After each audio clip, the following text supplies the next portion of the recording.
Maître, nous vous écoutons. Merci, Monsieur le Président. Monsieur le Président, Mesdames et Messieurs les membres du Conseil constitutionnel, mon confrère et bâtonnier Dupaquier a plaidé le changement des circonstances, ou plutôt l'absence de changement de circonstances, ainsi que le bien fondé de la loi organique de 2011 que vous avez déjà retenu à l'époque.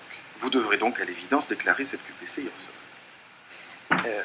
Il me reste à dire quelques mots, avant que le représentant de l'État ne termine, en défense de la justice prud'homale face aux menaces qui pèsent sur elle aujourd'hui.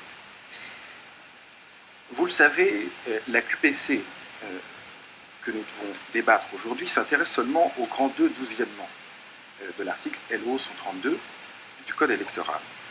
Elle s'intéresse donc uniquement au président et des conseils de prud'homme et à leur inéligibilité, à l'exclusion donc des autres dispositions du même article qui prévoient l'inéligibilité des juges des cours d'appel, des magistrats des TGI et même du président des tribunaux de commerce. Tout ça pour dire que, d'après les plaignants, les conseillers prud'homaux ne seraient pas l'égal des autres. C'est une juridiction spécialisée, on vous l'a dit, c'est une juridiction composée de membres qui ne sont pas professionnels, et je ne résiste pas à la lecture de la QPC qui vous est soumise. On nous dit de l'autre côté de la barre, les conseils des prud'hommes ne sont pas des juges professionnels, et plus loin, ils ne sauraient en rien être comparés à des magistrats professionnels. C'est cette petite musique, légèrement teintée de mépris, que l'on entend se développer et qui n'est pas nouvelle du côté de la majorité en place. Car, vous le savez, le Conseil de prud'homme n'est évidemment pas considéré comme ayant le même prestige que les autres juridictions, et ce, pour trois raisons que je vais développer devant vous. La première d'entre elles, c'est le cruel manque de moyens dont souffrent les conseils de prud'homme en France. Vous le savez, les CPH, comme on les appelle, sont les parents pauvres d'une justice déjà malmenée par les budgets successifs de l'État. Il n'y a qu'à comparer les attributions budgétaires qui sont faites en matière de justice en France avec celles qui sont pratiquées à l'étranger dans des pays de l'OCDE qui sont comparables aux nôtres, en Allemagne, en Angleterre, en Espagne ou au Danemark, qui attribuent parfois le double par habitant de budget à la justice. Et vous avez parfois des délais de 2 ans, de 3 ans, il faut attendre parfois 4 ans pour avoir à Bobigny ou à Nanterre une audience, une décision prud'homale dans le cadre de cette instance, pour un rappel de salaire, pour une discrimination, pour éventuellement un harcèlement, qu'il soit sexuel ou moral. Et c'est la raison pour laquelle, sur le fondement de ces délais excessifs, le syndicat des avocats de France a, à plusieurs reprises, en 2011, puis plus récemment en 2016, engagé la responsabilité de l'État pour délais excessifs, en contradiction bien évidemment avec l'article 6 de la Convention européenne des droits de l'homme et ce droit à un juge équitable, c'est-à-dire le droit aussi à l'accès à un juge, à un bon juge qui rende sa décision dans des délais raisonnables. L'État a été condamné. L'État a été condamné sur ce fondement, et c'est bien là la preuve d'un sous-investissement structurel dans les conseils de prud'homme en France. Deuxième élément qui me fait dire que les juridictions sociales sont affaiblies et dégradées dans notre pays. C'est la réponse qui a été donnée précisément à cet engorgement auquel je faisais référence tout à l'heure. C'est la complexification de la saisine prud'homale.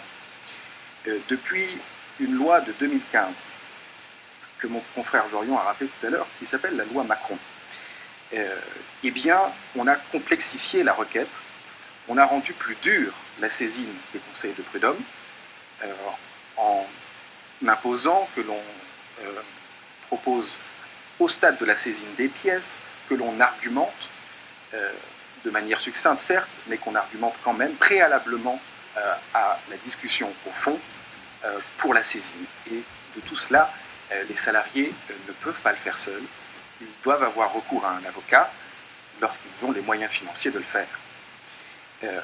Et à l'heure où l'on parle de simplification de la procédure pénale, à l'heure où l'on parle de simplification de la procédure civile, eh bien, on complexifie la procédure sociale.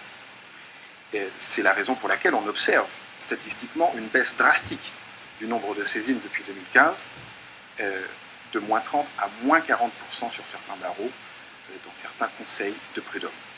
Donc nous avons bien là des salariés qui hésitent, et même des salariés qui ne font plus valoir leur droit devant les juridictions sociales. C'est, nous le disons au syndicat des avocats de France, un déni de justice massif. Moins 30, moins 40% de saisines.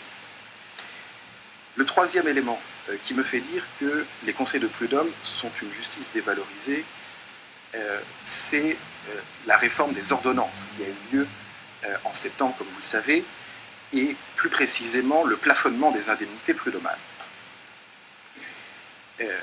Il est un principe général du droit selon lequel la réparation du préjudice doit être intégrale.